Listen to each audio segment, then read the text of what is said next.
Bienvenue dans un nouvel épisode de la Grande Peinture, et la Grande Peinture au Louvre. Aujourd'hui, nous allons au Louvre. Bienvenue dans un nouvel épisode de la Grande Peinture. La Grande Peinture où l'on explore les plus sublimes peintures du Louvre. À regarder avant d'aller visiter le Louvre ou après, pour réviser, pour découvrir, pour s'épater. Aujourd'hui, on filme l'installation de l'exposition majeure sur Jacques-Louis David.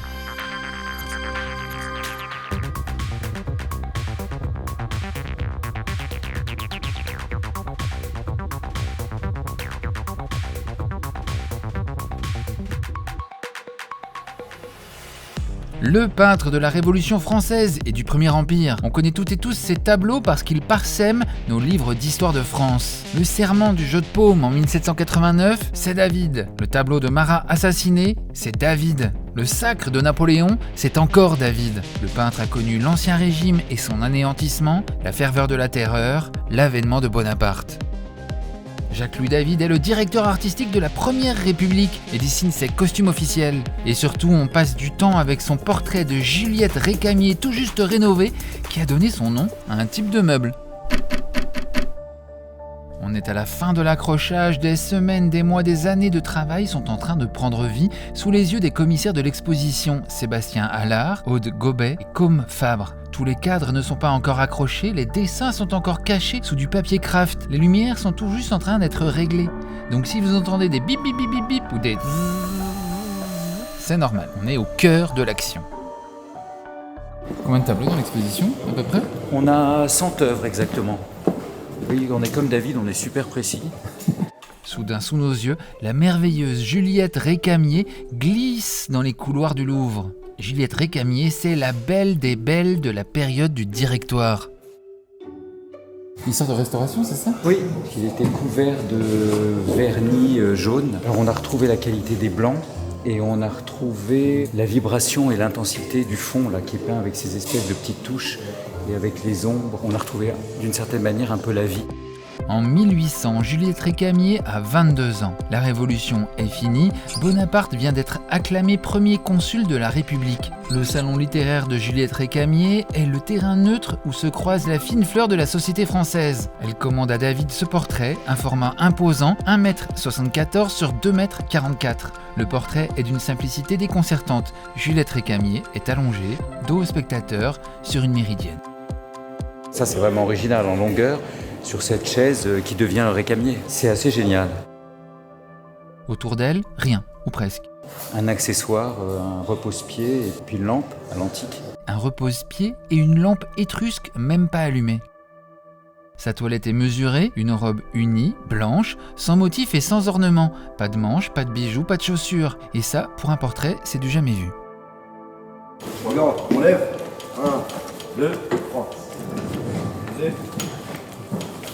Vous voulez, sous la Révolution, les femmes étant considérées avant tout comme destinées à faire des enfants pour défendre la patrie, donc elles étaient vêtues de noir, tout était très fermé, et sous le Directoire, au contraire, les robes sont beaucoup plus légères, certaines femmes font scandale en étant quasiment nues, en tout cas très transparentes. Elle montre ses pieds, ça ne se fait pas à l'époque, et elle ne fait rien, donc l'action c'est qu'elle montre ses pieds. La coiffure est sobre, ses boucles brunes à peine retenues en arrière par un bandeau noir. Et les cheveux, c'est extraordinaire parce qu'il a retourné son pinceau et il a dessiné les cheveux dans la matière picturale avec le manche du pinceau. Mais vous voyez, ces choses-là, Mais elle se tourne vers nous et fixe son regard dans le nôtre. Est-ce qu'elle nous sourit ? On ne sait pas. Poker face. Ils sont disputés entre David et Madame Récamier. On ne sait pas pourquoi. On n'a vraiment jamais su pourquoi. Non, on n'a jamais su pourquoi. Il a eu du mal à la peindre, il a changé 3 fois d'atelier. Mais je pense qu'il y a dû y avoir la rencontre de 2 égos entre celui du peintre et celui du modèle. Et elle n'a pas dû être très satisfaite de la façon distante dont il la représentait. Parce qu'elle avait la réputation d'être froide, voire frigide. Et dans ce tableau, elle est très à distance. Le problème du pouvoir sur l'image, quoi. Qui a le pouvoir ? Est-ce que c'est le modèle qui paye ou est-ce que c'est le peintre qui peint ? Surtout quand on est un peintre aussi célèbre que David.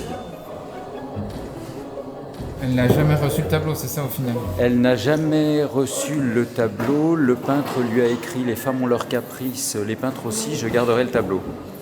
Voilà. Le tableau n'a jamais été fini. On peut encore distinguer les coups de pinceau de David dans le fond sombre de la toile. Un des fonds de toile les plus connus de l'histoire de l'art. Et la restauration faite pour l'exposition va le rendre encore plus troublant. C'est fait par des petites touches extrêmement nerveuses et qui le sont d'autant plus ici que le tableau est inachevé, donc il manque des glacis. Et donc on a, je dirais, encore plus la trace du peintre. Pour peindre le décor, Jacques-Louis David fait appel à ses élèves, dont le futur grand peintre Jean-Auguste Dominique Ingres.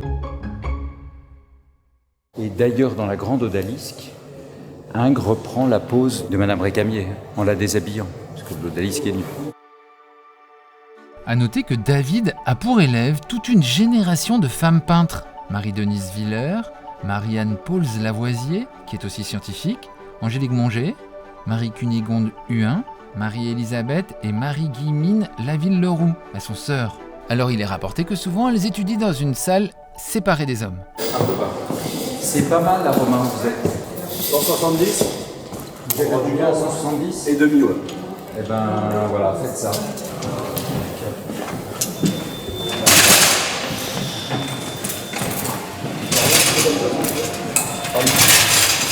Il penche à gauche. On le lève à gauche et...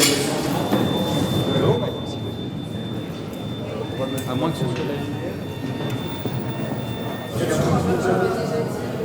Ah, donc vous reculez à fond. Vous reculez si loin que ça.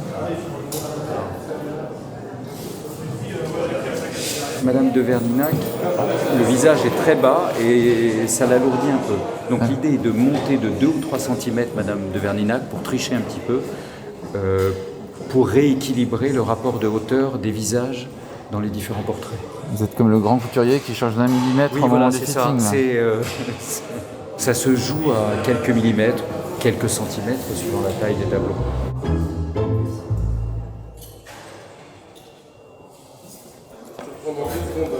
Qu'est-ce que vous faites? Je suis en train de faire des maquillages en fait. Attention, nouveau métier de l'art débloqué, orneuse en ébénisterie. Saviez-vous que les cadres du Louvre sont maquillés, restaurés lors de leurs mouvements dans les salles? Des petits éclats blancs. Par exemple, ici, il y a un petit éclat blanc. Et pour pas que ça vienne heurter l'œil, eh bien, on vient passer avec des aquarelles, on vient juste faire un petit maquillage à cet endroit-là. Ça veut dire que c'est pas permanent, c'est ça? Non, l'aquarelle c'est réversible. Vous appelez ça du maquillage, c'est mignon. Oui. Nouveau métier génial.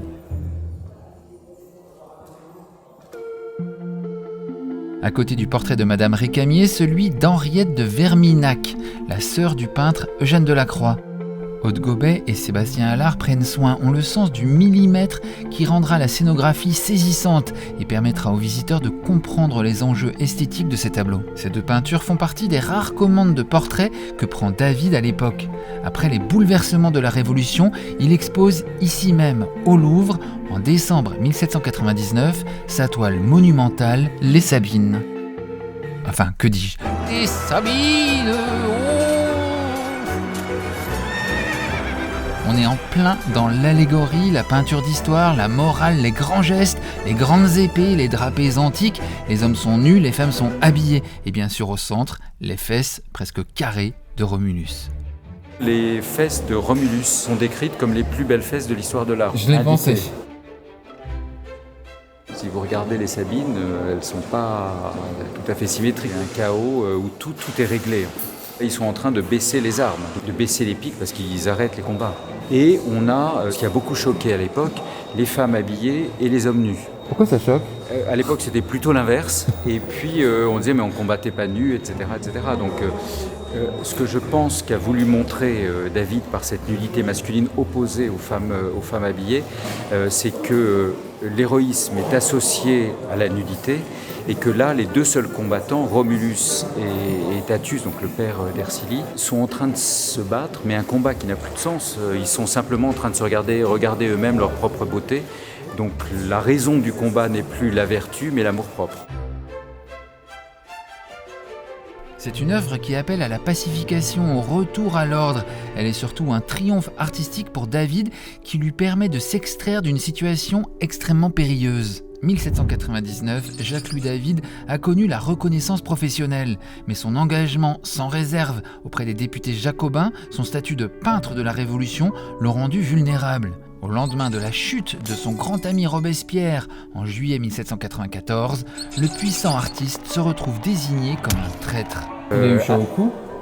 Il a eu chaud parce que, en fait, le 8 Thermidor, donc la veille de la chute de Robespierre, il dit à Robespierre, mon ami, si demain tu bois la ciguë, je la boirai avec toi. Et le lendemain, il est malade. Il n'est pas arrêté le 9 Thermidor, ce qui fait que probablement il échappe à la guillotine. Donc il est emprisonné une première fois, 1794, puis libéré, puis de nouveau attaqué en 1795 pour son rôle politique pendant la Terreur.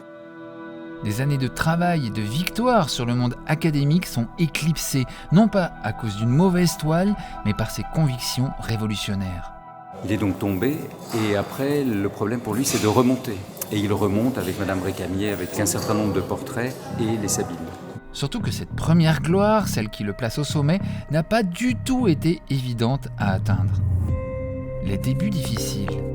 Au début de sa formation, David s'acharne. Ce qu'il veut, c'est remporter le prestigieux prix de Rome, véritable sésame pour l'avenir, la voie la plus rapide et glorieuse pour débuter une carrière artistique et qui permet surtout de décrocher un hyper formateur séjour de 3 à 4 ans à l'Académie de France à Rome. Avant d'aller à Rome, il a raté 4 fois le prix de Rome.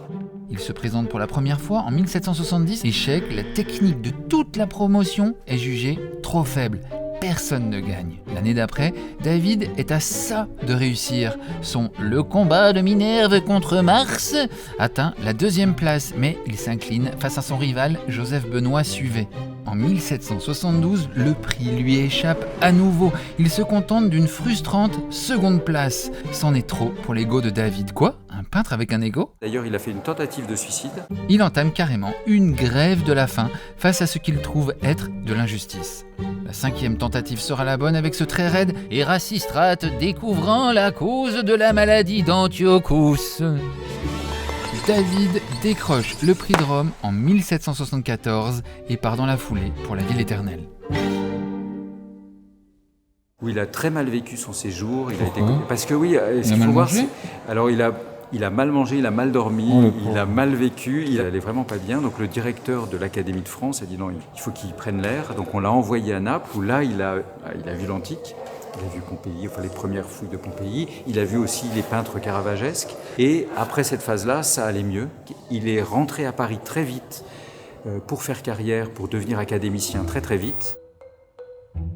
Info étonnante, David a habité presque toute sa vie au Louvre. Il y est hébergé dès sa jeunesse quand il perd son père. Il dispose d'un atelier. Il a même plusieurs ateliers dans le Louvre en même temps. Oui, oui. Et encore mieux, il dort au Louvre. Il y a son logement du côté de la cour carrée, ce qui fait assez envie. Il travaille, habite au Louvre et même expose au Louvre. Donc il a toujours circulé dans ce périmètre.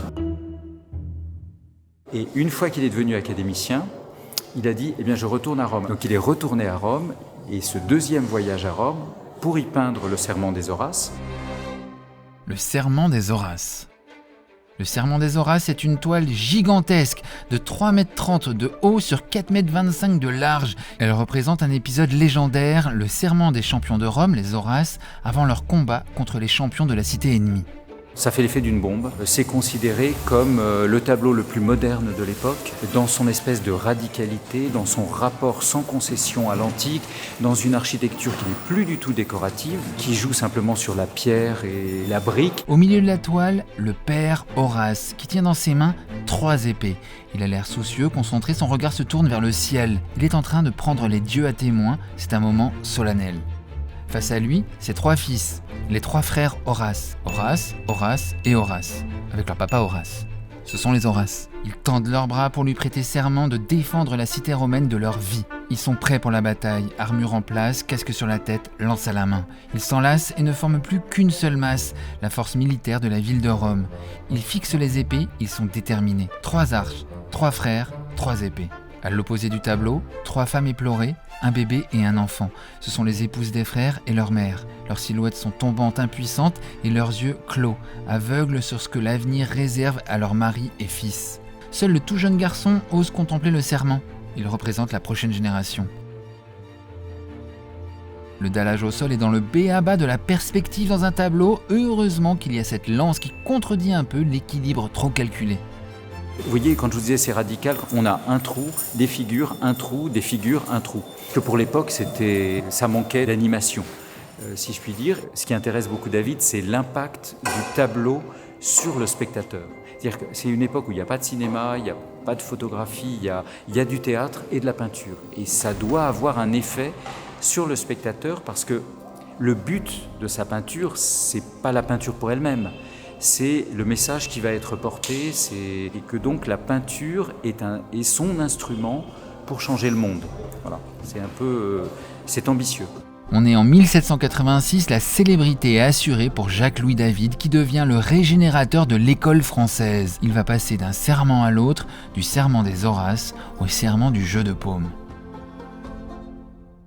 Le serment du jeu de paume. Mais 1789, le royaume de France est en faillite morale et économique. La dette est colossale. Louis XVI convoque les États généraux composés des représentants de la noblesse, du clergé et du tiers-état. Mais rien ne se passe comme prévu. Le 20 juin 1789, 16 hommes, les représentants du tiers-état, s'enferment dans la salle du jeu de paume à Versailles et prêtent serment. Le serment du jeu de paume, c'est le début de la Révolution. C'est le tiers-état qui s'enferme dans la salle du jeu de paume et qui dit « nous ne sortirons que lorsque nous aurons donné une constitution à la France ». Évidemment, la constitution n'est pas donnée et très vite, il y a des dissensions qui apparaissent. Ce serment du jeu de paume, c'est l'an 0, l'événement déclencheur de la Révolution, la fondation de l'Assemblée nationale, la démocratie. Hello! Les députés jacobins commandent 2 ans plus tard à David cette toile gigantesque pour commémorer ce moment de bascule. C'est un tableau qui devait faire 6 mètres de haut sur 10 mètres de long. Le temps de l'histoire, à ce moment-là, est beaucoup plus rapide que le temps de la peinture. Donc David peint des têtes, il y en a déjà qui ont disparu. Et il n'achève jamais son tableau qui reste à l'état d'esquisse. Ce chef-d'œuvre en devenir est un scanner de la Révolution, un rayon X à travers le serment. Alors ce qui est assez amusant, c'est qu'il a fait un grand dessin qui représente le jeu de paume, où tous les personnages sont habillés, tout le monde est habillé en noir, parce que c'était l'habit obligatoire du tiers-état. Et donc il fait reporter le dessin sur cette immense toile, habillé, puis il déshabille tout le monde. Donc les nus qu'on voit, c'est une deuxième étape, puis il les rhabille. Et il se demande s'il doit les représenter habillés en costume contemporain, mais le costume noir, c'est un peu triste, un peu banal. S'il doit les habiller en toge ou nus à l'antique pour, disons, créer une sorte d'intemporalité à cet événement fondateur d'un monde nouveau. Parce que vous avez un monde nouveau avec des citoyens, et alors comment on doit les habiller ? Et donc la question, effectivement, du costume se pose. C'est assez intéressant parce que, vous voyez, là on voit, ils sont nus, et on voit les boucles de chaussures. Vous voyez ici ? C'est pas possible. Donc il a remis, là, vous voyez, là il a redessiné une chaussure par-dessus. On a aussi des vestes qui apparaissent. Là on a la forme de la veste, vous voyez, qui descend comme ça. Ça c'est Robespierre. David représente avec cette esquisse le changement de main du pouvoir, ce moment où les députés du Perche et de Bretagne deviennent des Cicérons, des tribuns de l'Antique. Ce sont tous des hommes particuliers, certains sont même reconnaissables. Ici, Antoine Barnave, député du Dauphiné, là, Mirabeau. Ici, le père Gérard, un laboureur breton, l'un des 2 paysans qui siègent à l'Assemblée. Là, Edmond Dubois-Crancé. Ici, en transe, les mains sur le cœur, c'est notre idole Maximilien de Robespierre, Mister Terreur. Il a une boucle de soulier vivier sur le pied. Mais David représente surtout la Révolution et son idéologie, des hommes dévêtus de leur identité, extraits de leurs conditions sociales, gonflés par la volonté et la fraternité. David les met sur un pied d'égalité et finit l'habit noir du député du tiers-état. Ils sont hissés au rang de héros gréco-romains défendant la patrie. Ils sont les Horaces de 1789. L'humain qui devient surhumain en action, maître de son destin. Et donc, à un certain moment, au début de l'année 1795, on demande à David de dessiner les costumes des détenteurs de l'autorité. David devient une sorte de directeur artistique de la période révolutionnaire. On est dans cette effervescence où toute la société est repensée de A à Z. Fini la monarchie, fini la domination du clergé. On invente un nouveau système politique, de nouveaux symboles, une nouvelle religion laïque. David est chargé de façonner cette imagerie et ces rituels. Et pourquoi pas une réforme vestimentaire ? C'est lui qui dessine, qui organise les grandes cérémonies, qui dessine les costumes. Donc là, on a le législateur. Bienvenue à la Fashion Week du Louvre. Passage numéro 1, le législateur ouvre le défilé. Il porte un costume bleu ceinturé à la taille par un ruban virginal, col ouvert, chemise apparente. Par-dessus, un long manteau droit avec une bande bleue aux extrémités. Rappel peut-être de la bande pourpre qui souligne les toges portées par les magistrats de la Rome antique. À la main, un texte de loi et sur la tête, une totoque, le poids des fondements de la société. 2. Le juge. 3. Le citoyen français. Donc on aurait imaginé que le citoyen s'habille de cette façon compliquée avec la cape, avec des choses qui évoquent de l'Antiquité, mais en même temps des choses qui évoquent la Renaissance. On intègre dans le costume toute l'histoire de la France. 4. L'officier municipal. On a l'officier municipal. Donc c'est-à-dire... C'est quoi un officier municipal? C'est un maire. C'est un maire. Donc voilà les costumes imaginés par David.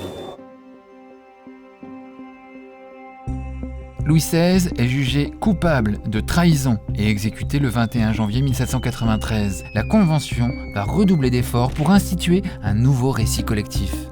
Avec la mort du roi, Robespierre dit « il faut qu'on trouve des martyrs ». Le premier des martyrs, le Pelletier de Saint-Fargeau. Le Pelletier de Saint-Fargeau, assassiné pour avoir voté la mort du roi et que David représente sur son lit de mort. Le Pelletier était la première des victimes de la Révolution. Sa fille était la première pupille de la nation, donc elle a été élevée aux frais de la République, mais devenue adulte, elle était furieusement anti-révolutionnaire et elle a acheté le tableau très cher pour le détruire. Donc le tableau a été supposément détruit. Mais le plus grand martyr de la propagande révolutionnaire, c'est lui, Jean-Paul Marat. Il est membre des Montagnards, le parti le plus radical de la Révolution. Pour Marat, c'est par la violence qu'on doit établir la liberté. La Révolution ne peut pas se faire sans verser de sang. Sa carrière politique est stoppée net par Charlotte Corday. À 19h, le 13 juillet 1793, la révolutionnaire modérée du camp opposé pénètre chez le député et lui assène un coup de couteau mortel dans la poitrine alors qu'il se baigne. Et il peint ce tableau qui est devenu l'icône de la Révolution, à tous les sens du terme. David est peut-être le dernier à l'avoir vu vivant, puisqu'il avait rendez-vous avec lui avant Charlotte Corday. Et un des premiers à l'avoir vu mort, puisque le lendemain, on l'appelle pour venir dessiner la tête de Marat dans sa baignoire. Et donc là, on a Marat représenté mourant dans sa baignoire, embelli, évidemment. On a le corps du martyr, les instruments de la passion, parce que c'est christique en fait comme image. David représente le Marat abandonné dans sa baignoire dans le style d'une descente de croix de Jésus. Le député a la même posture que le Christ, peint par le Caravage dans sa déposition. Avec le couteau ensanglanté, la lettre de Charlotte Corday. Le drap blanc de la baignoire et le turban font écho au sensuaire. Sa blessure et cette goutte de sang rappellent la crucifixion. Fascination pour le si sobre Billot utilisé comme pupitre. Alors que Charlotte Corday l'assassine, David représente Marat qui était en train de faire le bien. Il allait envoyer de l'argent à une mère qui avait perdu son mari pour la défense de la République. Dans sa main droite, Marat tient encore sa plume, son arme de prédilection, celle avec laquelle il écrit ses diatribes pour son journal « L'ami du peuple ». Dans sa main gauche, la lettre tachée de sang que Charlotte Corday lui a écrit dans la journée « Il suffit que je sois bien malheureuse pour avoir droit à votre bienveillance ». Donc en fait, on oppose dans ces lettres aussi deux images de la féminité parce que l'assassine Charlotte Corday et la bonne mère, épouse, etc., telle que la promeut la Révolution. David a été chargé d'organiser les funérailles de Marat. C'était le moment de l'appel à la vengeance, du rappel du meurtre. Le tableau arrive à la fin des funérailles pour dire « c'est fini, maintenant on passe dans une autre dimension, maintenant il faut célébrer le culte de Marat ». Et voilà qu'on commence à voir double, triple même. Le tableau est refait en plusieurs exemplaires qui vont être envoyés partout en France. Sur l'un, on peut voir Amara David. Sur une autre version, il est écrit « N'ayant pu me corrompre, ils m'ont assassiné ». David, communicant politique révolutionnaire. Le tableau est accroché à côté de la tribune à la Convention. C'est pas vrai. Oui, Ah ouais. il regarde Donc Marat. le léger durcissement des votes après ça, quoi. C'est-à-dire qu'on leur dit, voilà, il y a les dangers, les ennemis de la Révolution sont là, et, entre parenthèses, au-dessus de vos têtes aussi. Et David fait exposer le tableau dans la cour du Louvre le jour de l'exécution de Marie-Antoinette. C'est pas seulement un tableau, hein, c'est tout un processus. Après la Révolution. David a une fascination pour Bonaparte. Il le voit en 1797 pour la première fois et il dit mais il est beau comme l'antique. Donc il a une fascination pour ce personnage. Il sera plus gêné lorsque Bonaparte deviendra Napoléon. Et l'œuvre inachevée, c'est le résultat de la pause qu'a bien voulu lui accorder pendant quelques minutes parce que Bonaparte était instable. Ah bon? Il voulait, oui, il paraît. Il bougeait beaucoup, il n'aimait pas du tout poser. Là, il saisit le jeune Bonaparte sur le vif. C'était censé être un tableau qui aurait dû être en pied. Et là, on a le Bonaparte qui regarde ailleurs le destin de la France, qui imagine en tout cas son destin. Jacques-Louis David va peindre Napoléon à plusieurs reprises. Napoléon quand il n'est que Bonaparte, Napoléon en chef de guerre franchissant les Alpes, le destrier fier dressé sur ses pattes arrière, la crinière au vent telle la chevelure de la Vénus de Botticelli. David se met à égal avec Titien et Van Dyck, l'étalon de François Ier, attribué à Jean Clouet également au Louvre, paraît soudain bien raide. David saisit les différentes vies de Napoléon. En chef politique au travail dans son impérial bureau, au sommet de sa puissance, Napoléon Ier qui pose lui-même la couronne des Français sur sa propre tête. La conclusion cynique de ces années de révolution, de la naissance de la démocratie que Jacques-Louis David aura chroniqué et peint. Il peint le tableau le plus célèbre de l'Empire, le Sacre. Et ce qui est beau aussi dans le Sacre, c'est ce cérémoniel, cette espèce de dispositif ultra huilé où chacun a sa place et le pape assis derrière qui est accablé. On le voit chez David, il y a toujours l'histoire et le sacrifice que ça impose. Donc là, on a Napoléon, le dispositif, les costumes, les couleurs, les ors, etc. Et le pape qui montre toute la fatigue, sa position de pape pas facile, son opposition avec Napoléon.